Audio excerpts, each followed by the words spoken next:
ॐ सहनाववतु सहनौ भुनक्तु सह वीर्यङ्करवावहै तेजस्विनावधीतमस्तु मा विद्विषावहै।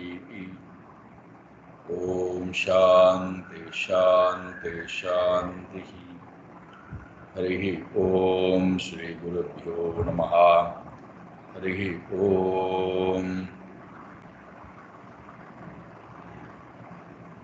सच्चिदानन्दरूपाय विश्वोत्पत्त्यादिहेतवे तापत्रयविनाशाय श्रीकृष्णाय वयं नमः। जन्माद्यस्य यतोऽन्वयात् तरतश्चार्तेष्वभिज्ञस्वराट् तेने ब्रह्महृदाय आदिकवये मुह्यन्ति यत्सूरये तेजो वारिमृदां यथा विनिमयो यत्र त्रिसर्गो मृषा धाम्ना स्वेन सदा निरस्तकुहकं सत्यं परं धीमहि।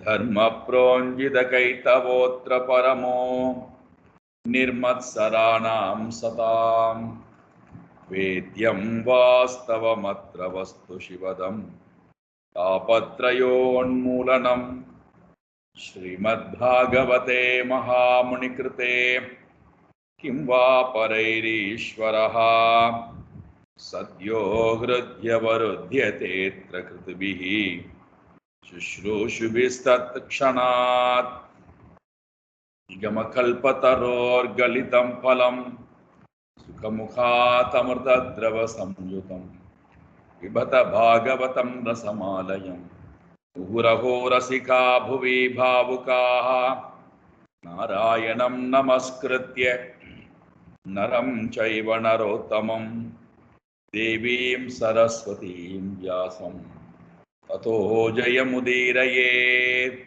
देवीं सरस्वतीं व्यासं ततो जयमुदीरयेत्। निशम्ये म्रियमाणस्य मुखतो हरिकीर्तनं भर्तृनाम महाराज पार्षदा सहसा पतन्।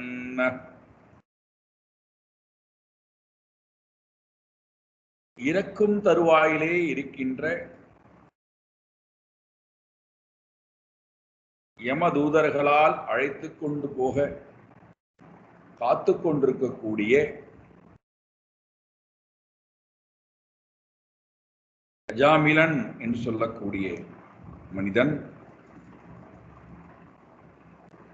ஹரிகீர்த்தனம் புருவதா,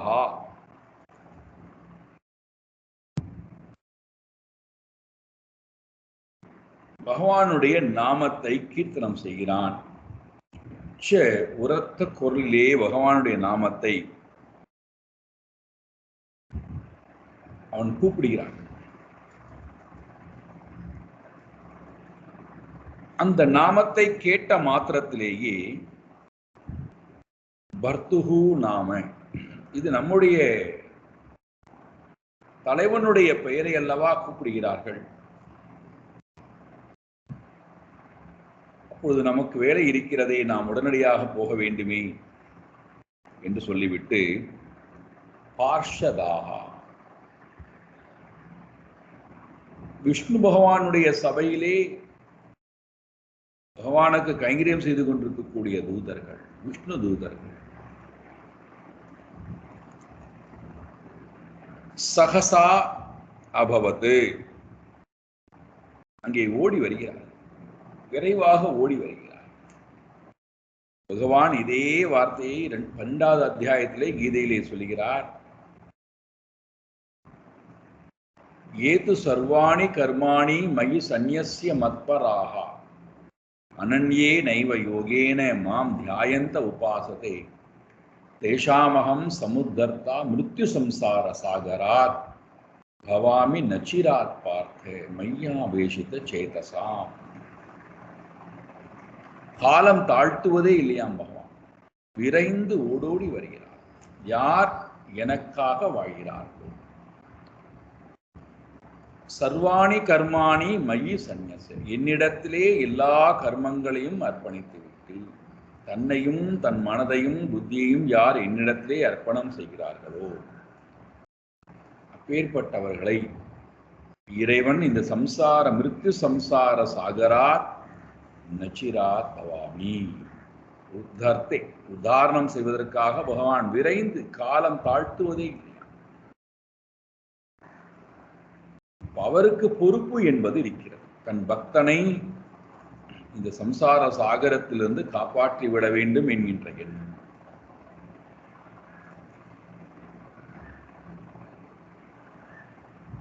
யமதூதர்கள் 3 பேர் பார்த்தோம். சஞ்சிதம் பிராரப்தம் ஆகாம்.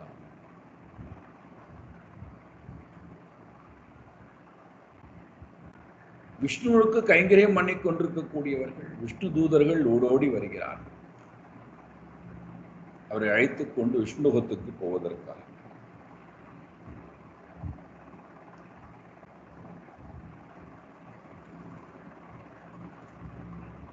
இரண்டு பேரும் வந்தாகிவிட்டது. ஒருவர் யமலோகத்திலிருந்து வந்திருக்கிறார், யமதூதர்கள் வந்திருக்கிறார்கள். இந்த பக்கம் விஷ்ணு தூதர்கள் வந்திருக்கிறார்.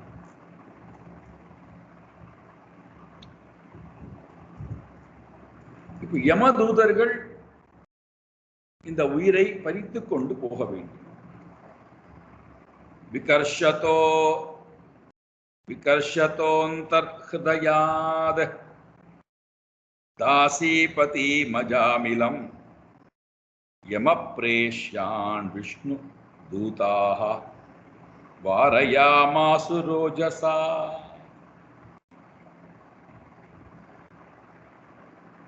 விஷ்ணுவனுடைய தூதர்கள் காத்து கொண்டிருக்க யமதூதர்கள் தன்னுடைய வேலையை வேக வேகமாக செய்கிறார்கள்.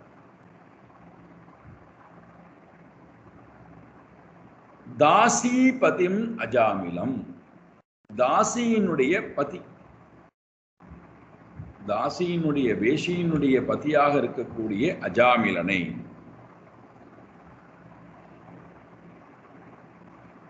அவனை பறிக்க வேண்டும். அந்தர்ஹ்ருதயாத் விகர்ஷதஹா, ஜீவனானவன் உயிர் வாழ்ந்து கொண்டிருக்கிறான் என்பதற்கு ஹிருதயம் இயங்கிக் கொண்டிருக்கிறது என்பதை வைத்து தெரிந்து கொள்கிறோம். இப்ப அந்த ஹிருதயத்தை அபகரித்துக் கொண்டு போகும்.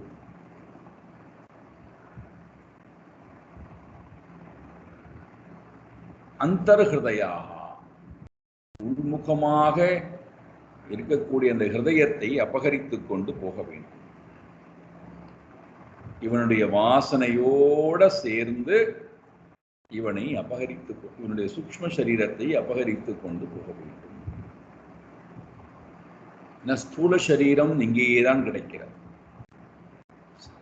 ஸ்தூல சரீரத்தின் மூலமாக என்னென்னலாம் இந்த உலகத்திலே நாம் பெற்றதாக நினைத்தோமோ அதெல்லாம் இங்கேதான் இருக்கு. அப்ப இவன் சூக்ஷ்ம சரீரத்தை சூக்ஷ்ம சரீரத்தில் என்ன இருக்கு? வாசனைகள், வாசனா மூட்டைகள் இருக்கு. அந்த வாசனா மூட்டையுடன் இவன் கிளம்பி போகிறான்.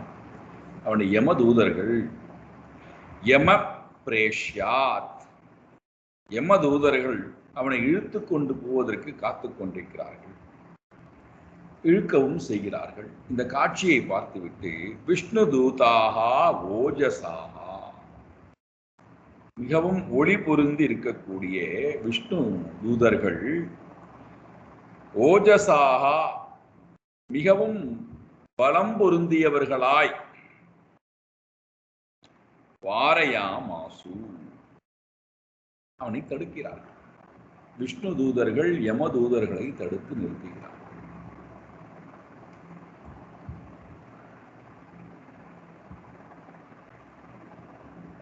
விஷ்ணு தூதன் யமதூதன்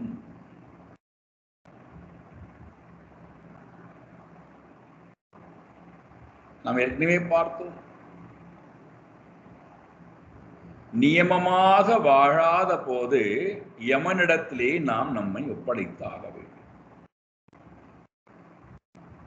நியமமாக வாழாத போது யமனிடத்திலே நம்மை நாம் ஒப்படைத்தாக வேண்டும். நியமமான வாழ்க்கை முறைனா என்ன? இறைவன் நினைத்துக் கொண்டே வாழ்வதுதான் நியமமான வாழ்க்கை முறை. வேற எதுவும் இல்லை. நம்ம கொடுக்கப்பட்டிருக்கக்கூடிய பணிகளை ஆற்றுவது நியமம் கிடையாது. அது புறத்திலே செய்யப்படக்கூடிய ஒரு வேலை. நம்ம அதையே நியமம் நினைச்சுக்கோ. என்னுடைய வேலையெல்லாம் சிறப்பா முடித்து விட்டேன், இன்னாருக்கு இன்னென்ன கடமைகள் என்னால் முடிக்கப்பட்டு விட்டது. அப்படி ஒருவேளை அர்ஜுனன்ட்ட பகவான் சொல்லியிருந்தா, என்னுடைய கடமையை ஆற்றுன்னு பகவான் சொல்லியிருந்தா, யுத்தியஸ்வேங்கிற வார்த்தையை மட்டும் போட்டிருக்கணும். ஆனா பகவான் என்ன சொல்றார்? சர்வேஷு காலேஷு மாம் அனுஸ்மர பிறகு யுத்தியச்சே. என்னை ஸ்மரித்து கொண்டே இரு, உனக்கு கொடுக்கப்பட்டிருக்கக்கூடிய கடமையையும் ஆற்று. கடமையை ஆற்றும் போதும் என்னையே ஸ்மரித்து கொண்டே. ரொம்ப கஷ்டமா நம்ம இதுதான் இந்த இடத்த நம்ம விட்டுறோம். கடமையை செய்வதே ரொம்ப பெருசா நினைச்சுக்கிறோம். ஏன்னா அது நமக்கு அதுல நம்முடைய ஈகோ, நம்முடைய இந்த சின்ன ஐயானது அவ்வளவு வலிமையா இருந்து கொண்டு நமக்கு கிடைக்கக்கூடிய அங்கீகாரத்தை, நமக்கு கிடைக்கக்கூடிய சுகத்தை சுவைத்து சுவைத்து இன்னும் அகங்காரம் விரிவடைந்து போய் ரொம்ப ஊதி போயிருக்கு. அதனால அதை விட்டு விட்டு இந்த அகங்காரமானது பெரிய அகங்காரத்தோட, பெரிய ஐயோட, பெரிய நானோட சம்பந்தப்படுத்திக் கொள்வது என்பது முடியாத காரியமா இருக்கு. அதனால்தான் இந்த ஐ நான் தானே செய்யணும், என்னால் தானே செய்யப்பட வேண்டும், நான் தானே இதற்கு கர்த்தா, நான் செய்யவில்லை என்றால் யார் செய்வார்கள்? இங்கே இறைவனை ஸ்மரித்தல், அதுதான் உண்மையான தர்மம், அதுதான் உண்மையான நியமமான வாழ்க்கை. அப்படி யார் வாழவில்லையோ அவர்கள் யமனுடைய ஆளுமைக்குள்ளே வந்து விடுகிறோம். என்றால் புனரப்பி ஜனனம் புனரப்பி மரணம். இறைவனை நினைத்துக் கொண்டே ஒருவன் நியமமாக வாழ்கிறான் என்றால் அவனுக்கு யமலோகத்திலே வேலை இல்லை. யமன் அவனை சிந்திக்க வேண்டிய அவசியமும் இல்லை. நானும் யமனை குறி சிந்திக்க வேண்டிய அவசியம் இல்லை. அப்ப என்ன ஆகுண்டான்னா, அங்கே எப்பொழுதுமே எனக்கு அந்த மோட்சத்தினுடைய சுகம்தான் கிடைத்துக் கொண்டே இருக்கு. நான் தனியா ஒரு மோட்சம் அடையணும் அவசியம் இல்லை. ஏன்னா நான் ஸ்மரிப்பது சதாசர்வ காலமும் இறைவனையே, நாராயணனையே. இப்ப நாம் என்ன நினைச்சுக்கிறோம்? நம்முடைய கடமையெல்லாம் முடிச்சுட்டு, அன்றாடம் செய்ய வேண்டிய கடமைகள் எல்லாம் முடித்து விட்டு அதன் பிறகு நேரம் இருந்தால் இறைவனை ஸ்மரிக்கலாமோ? அதெல்லாம் இல்லை. இறப்பு எப்பொழுது என்னை நெருங்கும் என்று தெரியாது.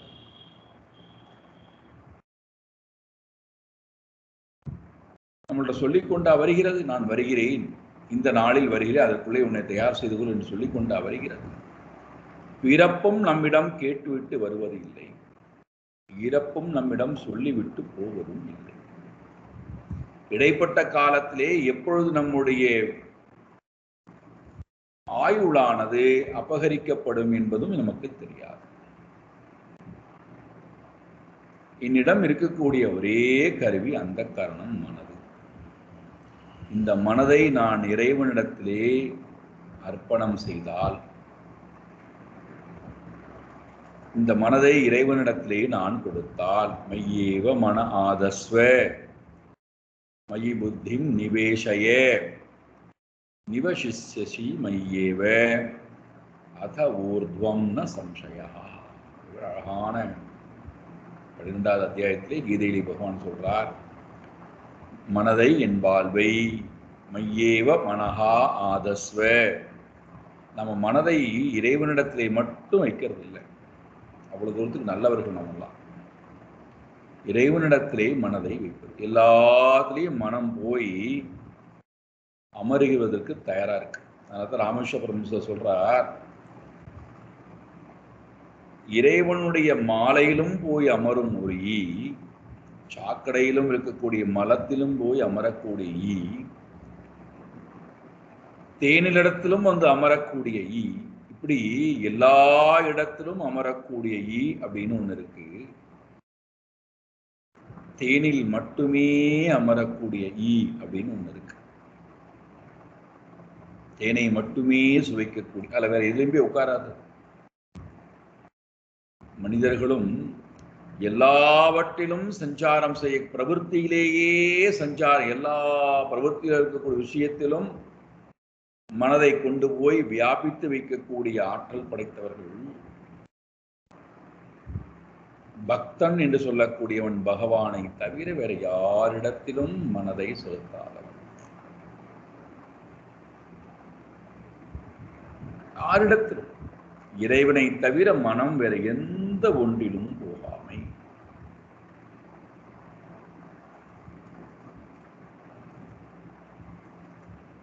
இந்த இந்த தர்மம், இந்த நியமம் இருந்தால் நான் ஒன்றும் செய்ய வேண்டாம். என்னை காப்பாற்றிக் கொள்வதற்கோ என்னை உத்தாரணம் செய்து கொள்வதற்கோ நான் ஒன்றும் செய்ய வேண்டாம். இறைவன் தன்னுடைய ஆட்களை அனுப்புகிறான்.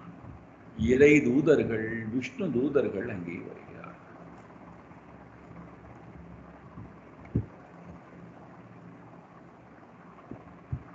பகவான் சொல்றார் அல்லவா, யோகக்ஷேமம் வகாமி. அவருடைய வாக்கு நமக்கு, அவருடைய வாக்குலயே நம்பிக்கை இல்லை. அதான் அதுல சிறப்பு. நான் கீதையை படிக்கிறேன்னு சொல்றோம்.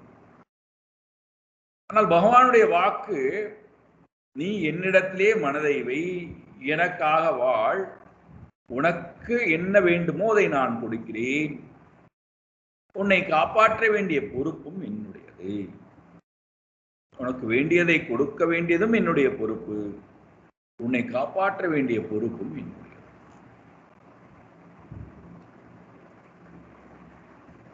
நமக்கு இந்த வார்த்தை இடத்திலே நம்பிக்கை இல்லை.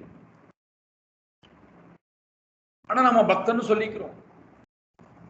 இறைவன்பால் எனக்கு பூர்ண நம்பிக்கை இருந்தால், பூர்ண நம்பிக்கை, இறைவனுடைய வாக்கிடத்திலே எனக்கு பூர்ண நம்பிக்கை இருந்தால், நம்மை பார்த்துக் கொள்வது அவருடைய வேலை, நமக்கு என்ன வேண்டுமோ அதை கொடுப்பதும் அவருடைய வேலை. அதுதான் இங்கே நடக்கிறது. இறைவனுடைய நாமத்தை உச்ச நிலையிலே உச்சாரணம் செய்கிறான் அஜாமிலன். அவன் தெரிந்து உச்சாரணம் செய்தானா, தெரியாமல் உச்சாரணம் செய்தானா, இறைவன் என்பது என்னை ஆட்கொள்ள வேண்டும் என்கின்ற எண்ணத்தில் உச்சாரணம் செய்தான், அதெல்லாம் இங்க வரவே இல்லை. இங்க என்ன நடக்குதோ அப்படியே சொல்லிட்டார். அவன் உச்ச நிலையிலே இறைவனுடைய நாமத்தை உச்சாரணம் செய்தான், அவ்வளவுதான். தனக்கு மரணம் சம்பவிக்க போகின்றதே, நாம் இது எல்லாவற்றையும் விட்டு விட்டு போக போகிறோமே, நம்முடைய கதி என்னாக, அதை பற்றி எதுவுமே சிந்தனை இல்லை. நற்கதி கிடைக்குமா, துர்கதி கிடைக்குமா, அதோகதி கிடைக்குமா, அகதியாக போக போகிறோமா, எதை பத்தி இங்க சிந்தனை இல்லை. ஒரே ஒரு சிந்தனம் தான், நாராயணனை மட்டும் ஸ்மரித்தல்.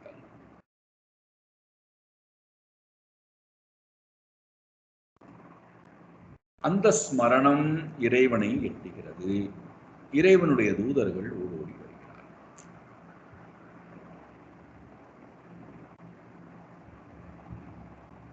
என்ன நடக்கிறது?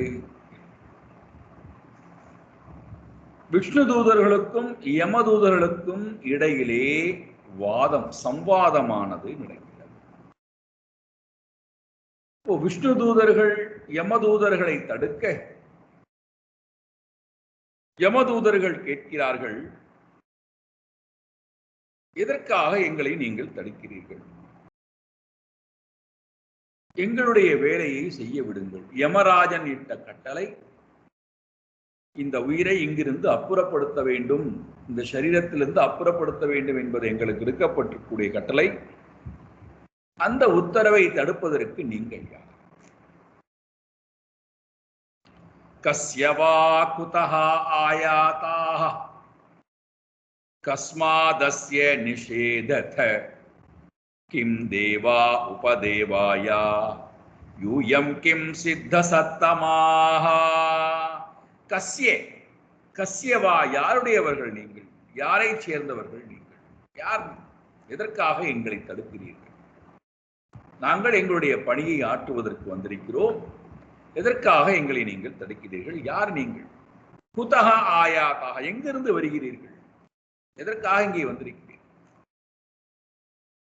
உங்களுடைய நோக்கம் என்ன? அஸ்ய நயனம், இவனை அழைத்துக் கொண்டு போவதிலே கஸ்மாத் நிஷேதத்தை, ஏன் நீங்கள் தடுக்கிறீர்கள்? இவனை அழைத்துக் கொண்டு போற உங்களுக்கு என்ன கஷ்டம்? ஏன் நீங்கள் இந்த காரியத்தை தடுக்கிறீர்கள்? யூயம் கிம் தேவதா, நீங்கள் என்ன தேவதைகளா, தேவர்களா, அல்லது உபதேவாகா, தேவர்களுக்கு கீழே பணியாற்றக்கூடிய உபதேவதைகளா, அல்லது கிம் சித்த சித்தமாக, நீங்க என்ன சித்த புருஷர்களா, உத்தமமான சித்தர்களா? யார் நீங்கள்? எதற்காக இந்த எங்க காரியத்தை செய்ய விடாமல் தடுக்கிறீர்கள்? உங்களை பார்த்தால் விஷ்ணுவுக்கு என்ன லட்சணம் உண்டோ அத்தனை லட்சணங்களையும் உங்களிடத்திலே நாங்கள் பார்க்கிறோம். அழகான நீங்கள் வஸ்திரத்தை உடுத்திருக்கிறீர்கள், கவச்ச குண்டலங்கள் அணிந்திருக்கிறீர்கள், மஞ்சள் பட்டாடை உடுத்தி இருக்கிறீர்கள், தலையிலே கிரீடம் வைத்திருக்கிறீர்கள். உங்களுடைய முகம் அவ்வளவு பிரகாசம் பொருந்தியதாக இருக்கின்றது. கௌஸ்துபமணி மாலை போட்டுக் கொண்டிருக்கிறீர்கள். உங்களை பார்த்தாலே தெய்வ அம்சம் பொருந்தியவர்களாக நீங்கள் இருக்கிறீர்கள். உங்களுடைய உடம்பிலே 4 கைகள் இருக்கின்றது. அதிலே விஷ்ணுவுக்கு என்னென்ன வஸ்துக்கள் உண்டோ அதையெல்லாம் உங்களிடத்திலே நாங்கள் பார்க்கின்றோம். சங்கு, சக்கர, கதா, பத்மம், எத்தனை உங்களிடத்திலே பார்க்க. இப்போ நீங்கள் யார்? நாங்கள் எங்களுடைய பணியை ஆற்ற வந்திருக்கிறோம். நாங்கள் யமதூதர்கள். யார் அந்த யமன்? தர்ம பாலஸ்யே, தர்மத்தை பரிபாலனம் செய்யக்கூடியவன் தான் யமன். தர்ம பரிபாலஸ்ய யமஹா, அவர்களுடைய கிங்கராக, கிங்கரா என்றால் வேலைக்காரர்கள், யமராஜனுடைய வேலைக்காரர்கள் நாங்கள். யமனோ தர்மத்தை பரிபாலனம் செய்யக்கூடியவர்.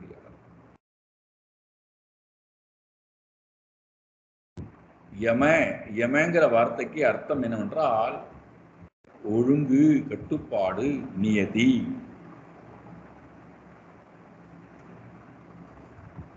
நியதி பிரகாரம் வாழக்கூடியவர்களுக்கு யமன் நிச்சயமாக பயத்தை கொடுக்க மாட்டார். நியதியோட கூடி வாழக்கூடியவர்களுக்கு யம பயம் கிடையாது.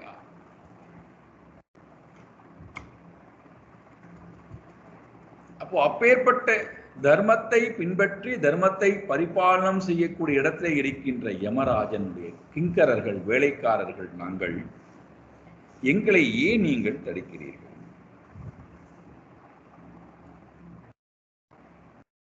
உங்களுடைய உடம்பிலிருந்து வரக்கூடிய, முகத்திலிருந்து வரக்கூடிய ஒளி இருளை எல்லாம் விளக்கி விடுகின்றது.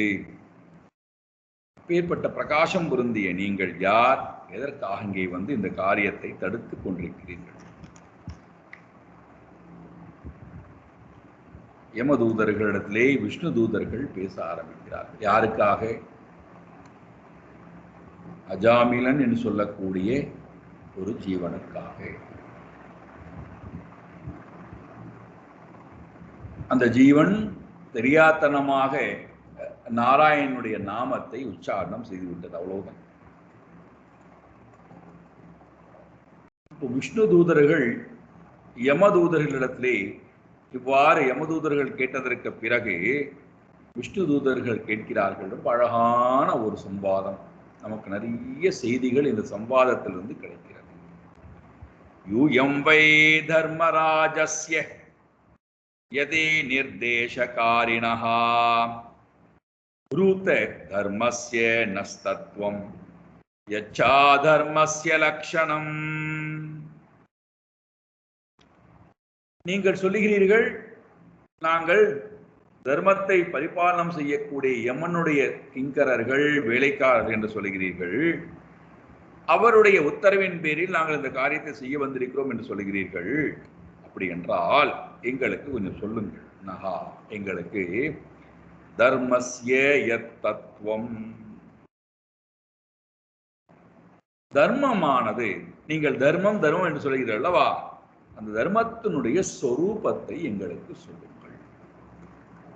யத் தத்துவம், தர்மத்தினுடைய சொரூபம். எது தர்மத்தினுடைய தத்துவமோ, உண்மை தன்மையோ, அதை எங்களுக்கு கொஞ்சம் சொல்லுங்கள். தர்மம் என்று சொன்னால் அதுக்கு ஒரு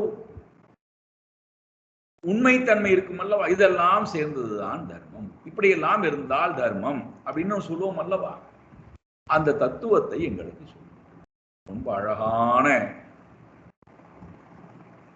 லட்சணங்கள் இங்கே தர்மத்துக்கு ஒரு அழகான விளக்கமானது கிடைக்கும். நம்ம தர்மம் தர்மம்னு இதையோ பேசிக்கொண்டிருப்போம் அல்லவா, நாம் செய்வதெல்லாமே தர்மம் சொல்லிப்போம் அல்லவா, அதற்கு இங்கு ஒரு அழகான விளக்கம். தர்மத்தினுடைய தத்துவம் எங்களுக்கு தெரியப்படுத்த வேண்டும்.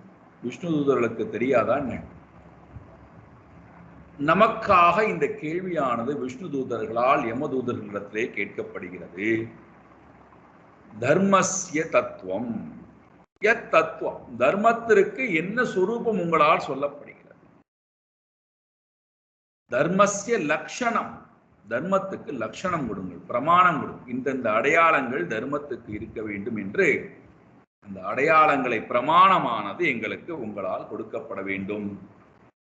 அப்படி நீங்கள் கொடுத்தால் அது ஏற்றுக்கொள்ளப்படுவதாக இருந்தால் நீங்கள் செய்யக்கூடிய காரியத்தை நாங்கள் விட்டு போய்விடுகிறோம்.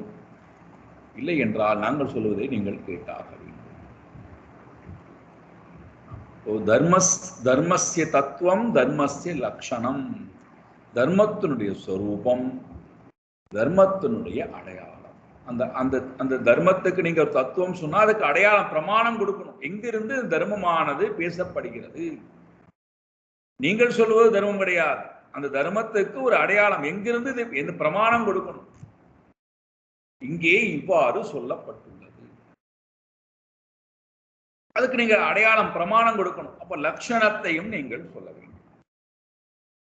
அது மட்டுமல்ல, கதம் கதம் ஸ்வித் கதம் ஸ்வித் த்ரியதே தண்டஹ கிம் வாஸ்யே ஸ்தானமிப்சிதம் தண்ட்யா கிம் காரிணः சர்வே ஆகோஸ்வித் கதசின்றாம். நீங்கள் யமனுடைய கிங்கரர்கள், யமன் சொல்லுகின்ற காரியத்தை நிறைவேற்றுவதற்காக வந்திருக்கிறேன் என்று சொல்கிறீர்கள், சந்தோஷம். நீங்கள் ஒருவரை தண்டிக்க வேண்டும் என்று சொன்னால் எந்த முறையிலே நீங்கள் அவர்களை தண்டிக்கிறீர்கள்? தண்டஹா கதம் ஸ்வித், எப்படி அவர்கள், எதன் அடிப்படையிலே நீங்கள் அவர்களுக்கு தண்டனை கொடுக்கிறீர்கள்? எந்த முறையில் உங்களால் தண்டனை கொடுக்கப்படும்? ஏன்னா எல்லோருக்கும் உங்களுடைய விருப்பத்துக்கு ஏற்ப தண்டனை கொடுக்கிறீர்களா, அல்லது தர்மத்துக்கு உட்பட்டு தண்டனை கொடுக்கிறீர்களா? எதன் அடிப்படையிலே நீங்கள் தண்டனை கொடுக்கிறீர்கள்? எல்லோருக்கும் தண்டனை பொதுவானதா, அல்லது தண்டனை வேறு வேறானதாக இருக்கிறதா?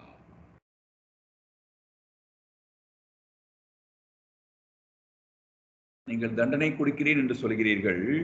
அஸ்ய கிம் வாஸ்தானம் இப்சிதம், இந்த தண்டனைக்கு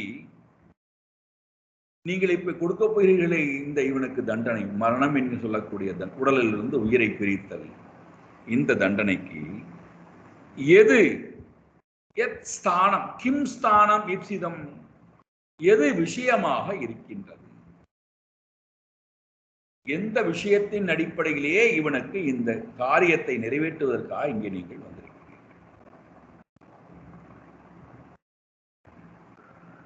ஏதோ ஒரு காரணம் இருக்க வேண்டும் அல்லவா?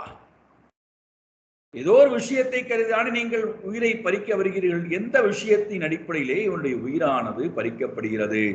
நீங்கள் கொடுக்கக்கூடிய தண்டனை எந்த முறையிலே இருக்கும்? எந்த அடிப்படையிலே எந்த விஷயத்தை வைத்துக் கொண்டு இவனுக்கு நீங்கள் மரண தண்டனை கொடுக்க வருகிறீர்கள்? அடுத்ததுதான் ரொம்ப முக்கியமானது.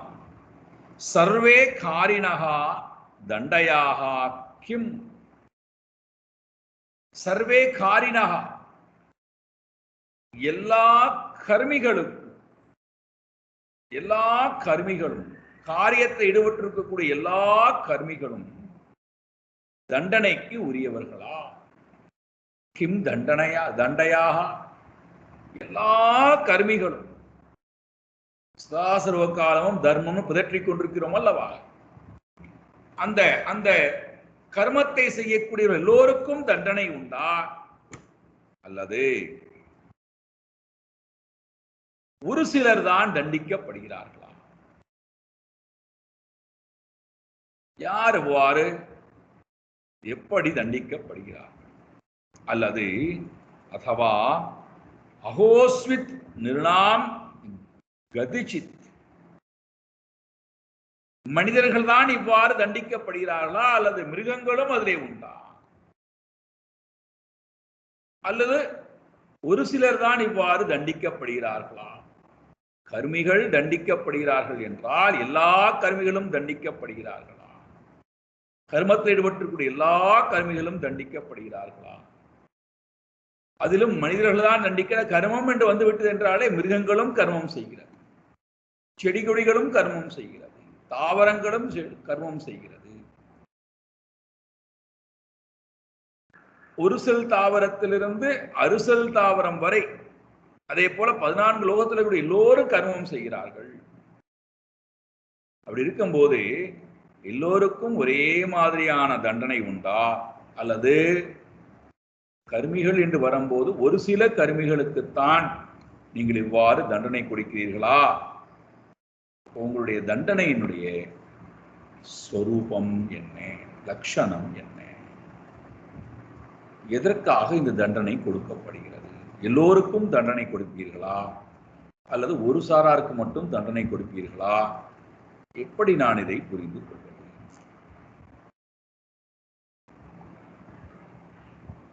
இங்கே மரணம் என்பது எல்லோருக்கும் பொதுவான ஒன்று. அந்த மரணத்தை நோக்கித்தான் எல்லா ஜீவனும் பிரயாணம் செய்கிறது. ஒருவர் முந்திக் கொண்டு போகிறார், ஒருவர் காத்து கொண்டிருக்கிறார், ஒருவர் பின்தொடர்ந்து வருகிறார். அதனால்தான் ரொம்ப அழகா சாஸ்திரம் சொல்லுகிறது, ஒன்று பிறந்தது என்றாலே இறப்பை நோக்கித்தான் அது போகிறது, இறப்புக்காகத்தான் பிறந்தே இருக்கிறது. ரொம்ப அழகான வாதம் இது. ஸ்ரீராமருக்கும் லக்ஷ்மணனுக்கும் நடந்த அழகான சம்வாதத்தை நாம் ராமாயணத்துல பார்த்தோம் அல்லவா? உறவு என்பதே பிரிவதற்காக, உறவாடுதல் என்பதே பிரிவதற்காகத்தான் உறவு. அது புரியாம உறவு என்பதை பந்தப்படுவதற்காக நினைச்சுக்கிறோம். எவ்வளவு பெரிய அஞ்ஞானம்! எந்த உறவாக இருந்தாலும் உறவாடுவது என்பதே பிரிவதற்காகத்தான்.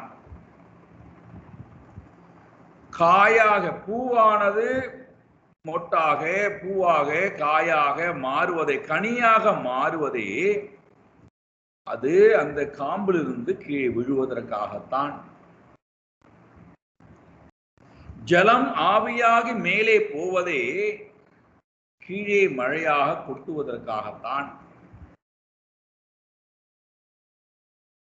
மாட்டினுடைய இரத்தமானது பாலாக மாறுவதே காம்பின் மூலமாக கீழே சுரப்பதற்காகத்தான். ஒரு சரீரம் உத்பவம் ஆகிவிட்டது என்றாலே அது இறப்புக்காகத்தான். ஜீரணிக்கவே முடியாது நம்மளால.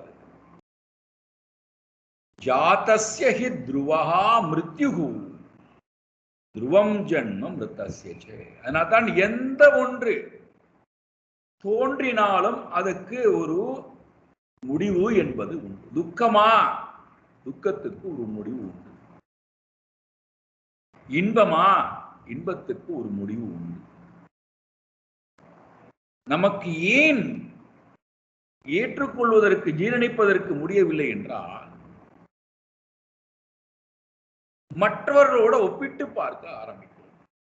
அவர்களெல்லாம் சந்தோஷமா இருக்கிறார்கள்,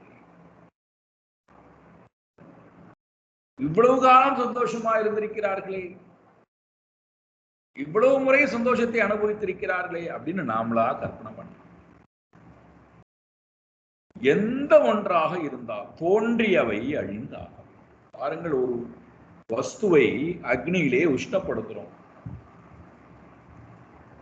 உஷ்ணத்துல இருக்கிற வரைக்கும், அக்னியினுடைய தொடர்புல இருக்கிற வரைக்கும் அது உஷ்ணமா இருக்கு.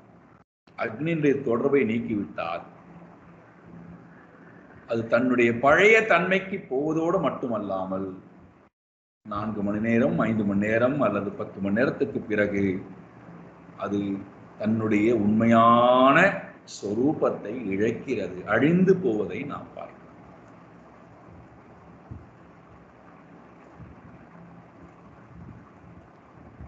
இப்போ பிறந்தது இறந்து ஆக வேண்டும் நியதி, இறந்தது பிறந்தாக வேண்டும். இந்த இறப்பு என்பது எதன் அடிப்படையிலே கொடுக்கப்படுகிறது? நம்முடைய கர்ம வினையின் அடிப்படையிலே. பிறப்பு என்பது எதன் அடிப்படையிலே கொடுக்கப்படுகிறது? நம்முடைய கர்ம வினையின் அடிப்படையிலே. நாம் வாழ்ந்து கொண்டிருக்கூடிய பிறப்புக்கும் இறப்புக்கும் நடுவில் நமக்கு கொடுக்கப்பட்டிருக்கக்கூடிய ஆயுள், போகம், அதுவும் நம்முடைய கர்ம வினையின் அடிப்படையிலே.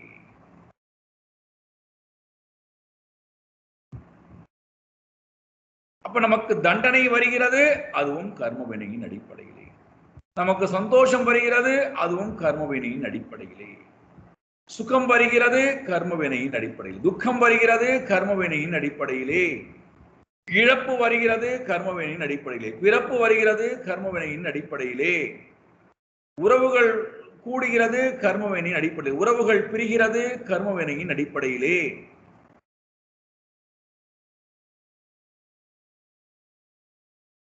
எல்லாம் கர்ம வினையின் அடிப்படையில் தான் நகர்ந்து கொண்டிருக்கிறது, நடந்து கொண்டிருக்கிறது, நடக்கப் போகிறது, நடந்தது.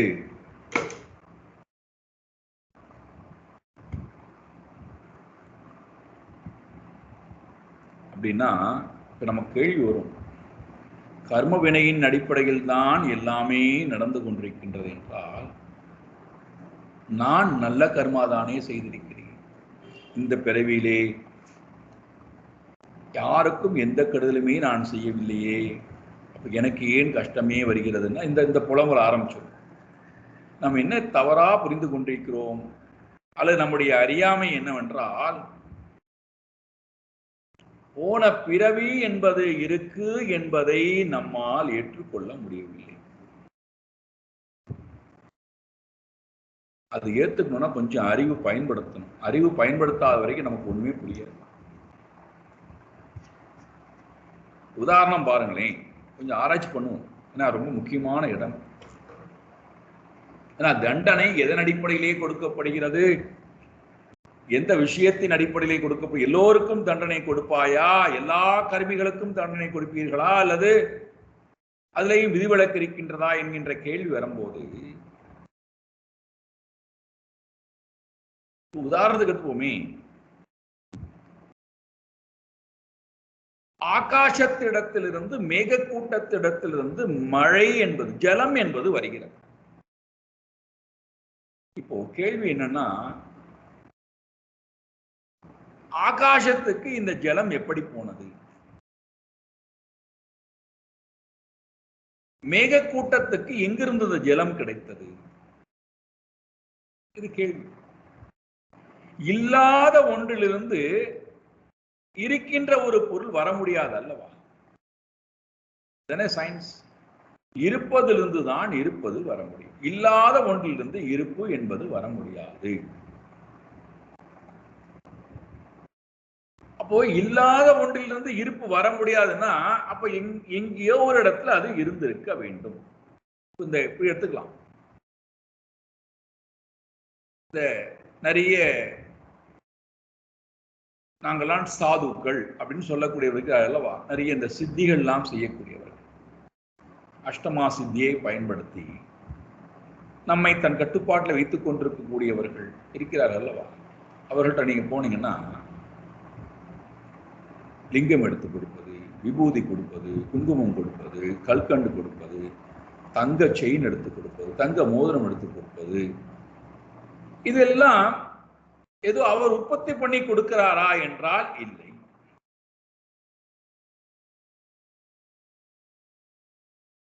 அவரிடத்திலிருந்து வருகின்றதா? இல்லை. அவரால் உத்பவித்து கொடுக்க முடியுமா? முடியாது. பின் எப்படி அது வந்தது? அப்போ எங்கிருந்தோ அது திருடப்படுகிறது, எங்கிருந்தோ அது எடுக்கப்படுகிறது.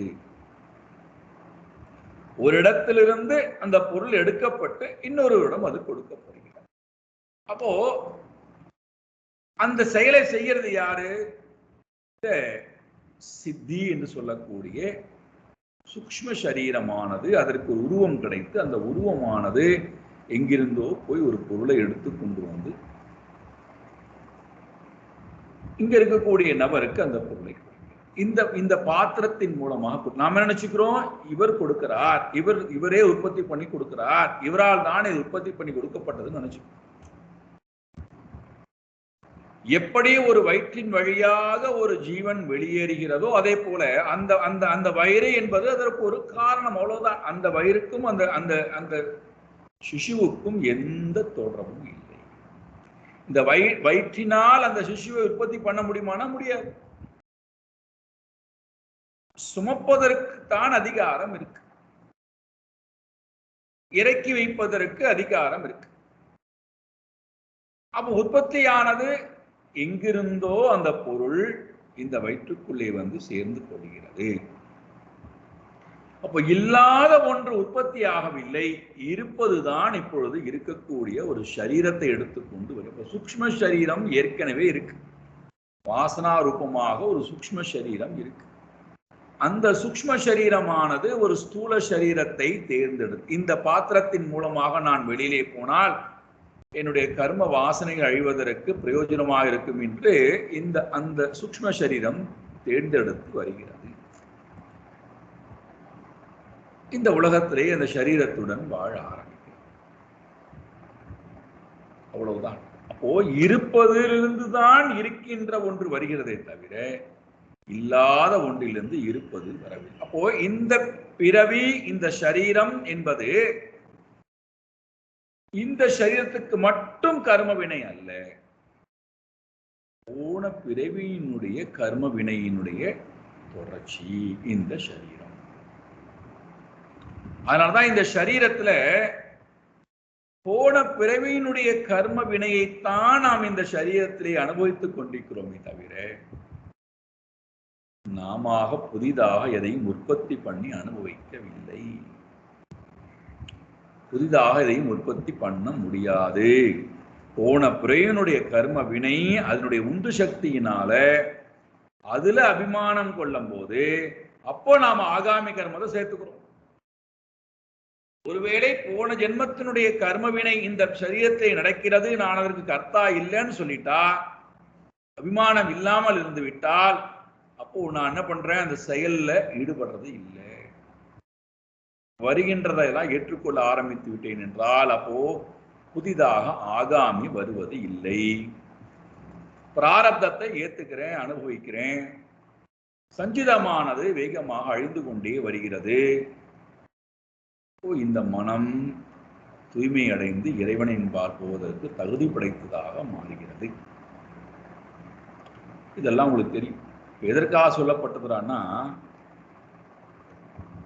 நாம இந்த பிறவிதான் உண்மையானது, நான் நல்லவன் தானே, அவர்கள் தான் பாவம் செய்கிறார்கள் நன்றாக இருக்கிறார்களே அப்படின்னு மற்றவர்களை பார்த்து ஆதங்கப்படுகிறோம். நான் எல்லோரிடத்திலும் அன்பை விழுந்து விழுந்து காட்டுகிறேனே, எல்லோருக்கும் நான் சேவை புரிய காத்து கொண்டிருக்கிறேன், யாருமே என்னுடைய சேவையை வாங்கிக் கொள்ள மாட்டேன்னு சொல்கிறார்களே, என்னுடைய அன்பை புரிந்து கொள்ள மாட்டேன்னு சொல்கிறார்களே அவர்களிடத்திலே எல்லோரும் ஓடுகிறார்களே அப்படின்னு நமக்கு ஒரு ஆதங்கம், வருத்தம். இப்ப நாம் என்ன நினைச்சுக்கிறோம்? போன பிறவியினுடைய தன்மையும் நமக்கு புரியவில்லை, வரப்போகின்ற வாழ்க்கை முறையை பற்றி நமக்கு புரிதல் இல்லை. இதுதான் இப்பொழுது நாம் கண்ட வாழ்க்கை, வாழ்ந்து கொண்டிருக்கூடிய வாழ்க்கை முறைதான் உண்மை என்று நினைத்து அதுல நான் பெரிய அபிமானம் கொண்டவனாய், அதுதான் அதில் நான் செய்யக்கூடிய கர்மங்கள் தான் பெரிதானது என்று நினைத்து அது எனக்கு இப்படி பலனை கொடுக்க வேண்டும், அதுல ஒரு அபிமானத்தை வேற ஏற்படுத்திக்கிறோம். இங்க கேள்வி என்னவென்றால், எல்லோரும் கர்மம் செய்கிறார்கள். அப்படி எல்லோரும் கர்மம் செய்யும் போது அந்த கர்மத்தினுடைய பலன், அதற்கு நீங்கள் கொடுக்கக்கூடிய தண்டனையானது ஒரே மாதிரி இருக்கிறது. ஏன்னா நீங்க பாருங்கள், பசுமாடு எந்த பாபகரமான காரியத்தையும் செய்யவில்லை. அப்ப இந்த உலகத்துல அது உயிர் வாழ வேண்டிய, இறப்பே இல்லாமல் வாழ வேண்டியதானே.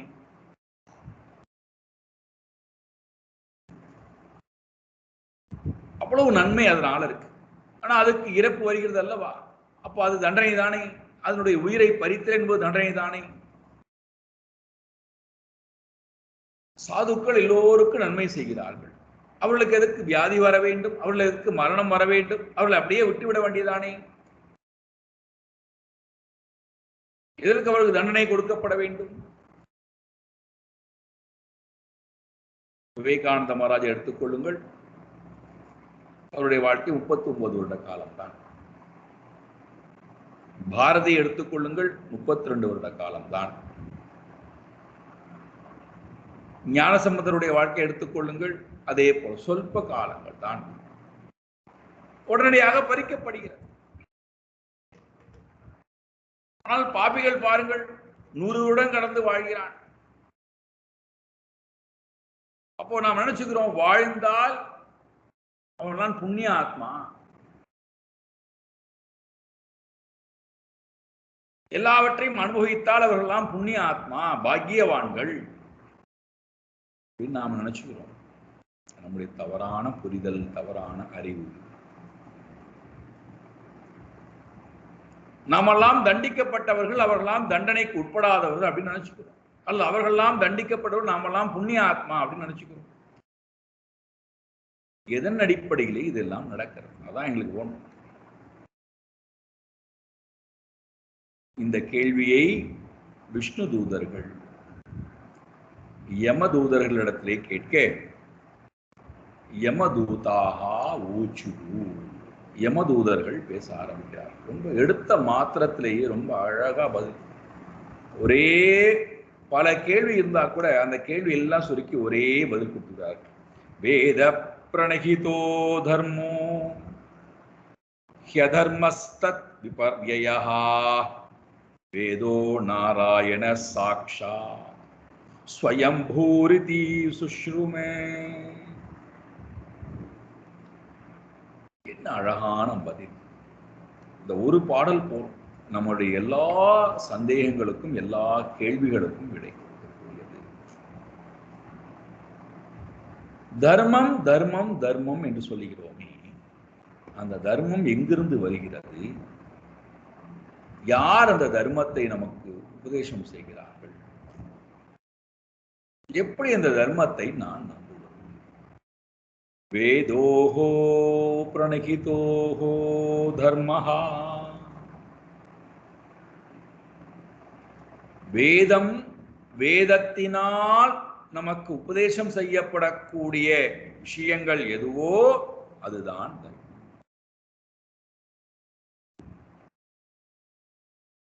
வேதம் தான், வேதம் சொல்லுவதுதான் தர்மம்.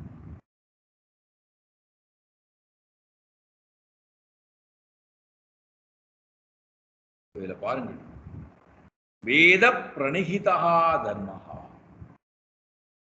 வேதம் சொல்வதுதான் தர்மம். இப்ப நாம நிறைய சிந்திக்கணும் இந்த இடத்துல. வேதம் சொல்வதுதான் தர்மம் என்றால் எந்த வேதம் சொல்வது தர்மம்? ஏன்னா எல்லா மதங்களும் இதுதான் வேதம் சொல்கிறார். அவர்களுடைய மதங்களுடைய புஸ்தகத்தை தான் வேதம் சொல்கிறார். வேதம்னா அறிவுன்னு அர்த்தம். வேதம் என்றால் அறிவு.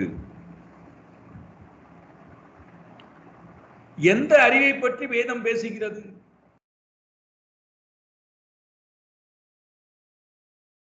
வேதம் என்பது புருஷார்த்த பிரமாண சாதனம். வேதம் புருஷார்த்தம், நாம் அடைய வேண்டிய இலக்கை பற்றி சொல்லுவதுதான் வேதம். மனிதனாக பிறந்தவனுக்கு நீ இந்த இலக்கை அடைய வேண்டும் என்று நமக்கு சுட்டி காட்டுவதுதான் வேதம். வேதமானது நம்மை பந்தப்படுத்துவதற்காகவோ, நம்மை அஞ்ஞானத்திலேயே வைத்திருப்பதற்காகவோ, நம்மை கர்மகாண்டியாவே வைத்திருப்பதற்காகவோ, காமிய கர்மங்களையும் பிராயச்சித்த கர்மங்களையும் செய்வதற்காக வைத்திருப்பதற்கோ வேதங்கள் அல்ல. வேதங்களுடைய நோக்கம் நான் இலக்கை அடையணும். நான் அடைய வேண்டிய இலக்கை ஒரு முறை அடைந்து விட்டால் எத்கத்வா ந நிவர்த்தந்தே தத்தாம பரமம் மமா. நான் எதை அடைந்து விட்டால் மீண்டும் திரும்பி வராமல் இருப்பேனோ அதை அடைவதுதான் என்னுடைய இலக்கு. அதுதான் உண்மையான தாமம்.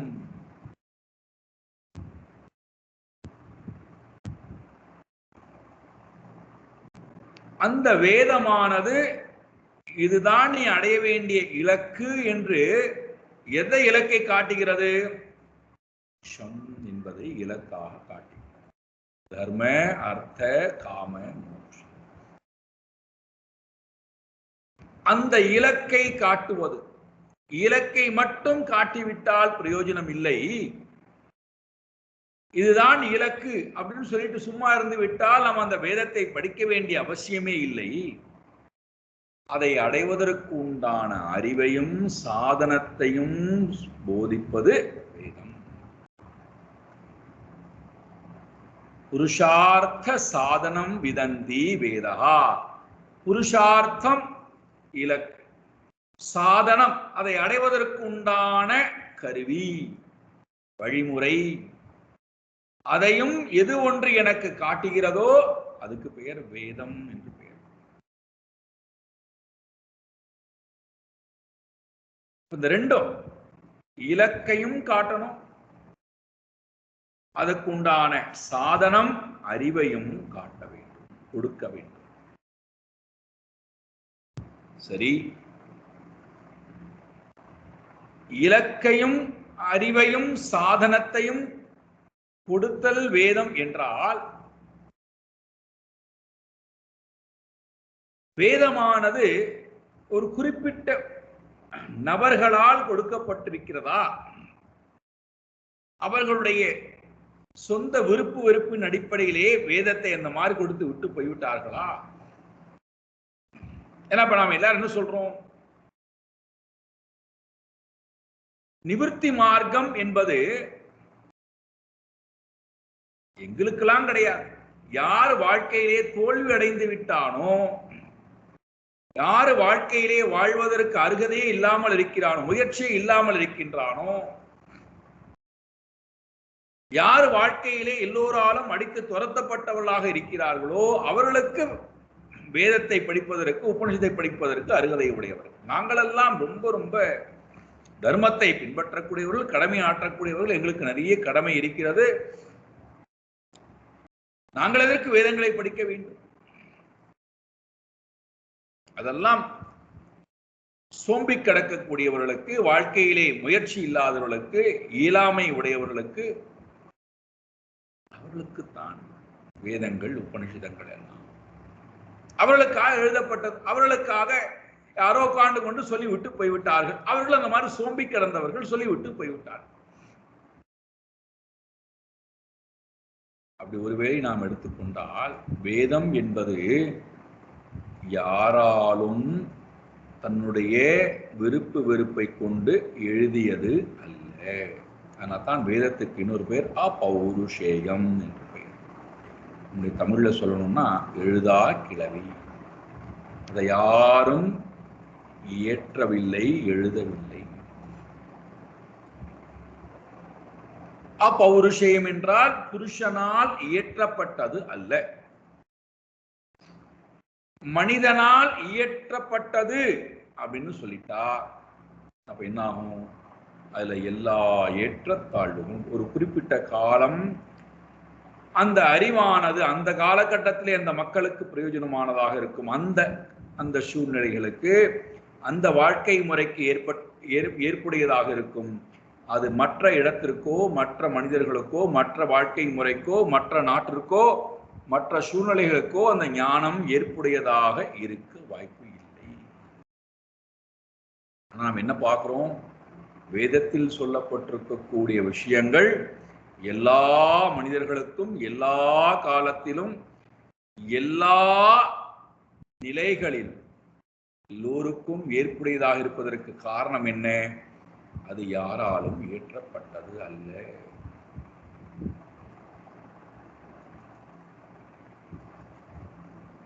யாராலும் இயற்றப்படாத ஒன்று எங்கிருந்து வந்தது? வேதம் என்பது இறைவனுடைய மூச்சு காற்று.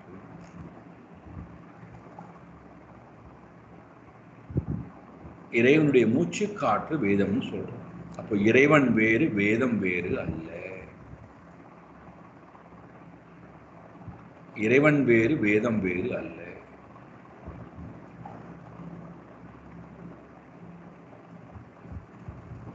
வேதம்னு சொல்லிட்டா அங்கே இறைவன் தான் இருக்கிறான்.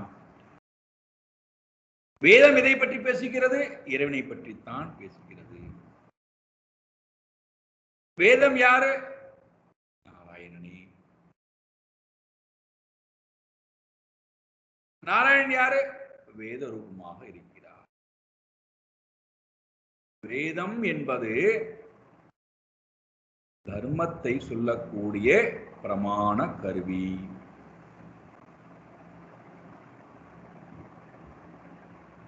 தர்மமே வேதமாகவும் இருக்கிறது, வேதமே தர்மமாகவும் இருக்கிறது. தர்மமே வேதமாகவும் இருக்கிறது, வேதமே தர்மமாகவும் இருக்கிறது. இதை பற்றி ரொம்ப விரிவான சிந்தனையை சாயங்காலம் எடுத்துக்கொள்வோம். ஓம் பூர்ணமத பூர்ணமிதம் பூர்ணாத் பூர்ணமுதச்யதே பூர்ணஸ்ய பூர்ணமாதாய பூர்ணமேவாவசிஷ்யதே. ஓம் சாந்தி சாந்தி சாந்தி. ஹரி ஓம் ஸ்ரீ குருभ्यो நமः. ஹரி ஓம்.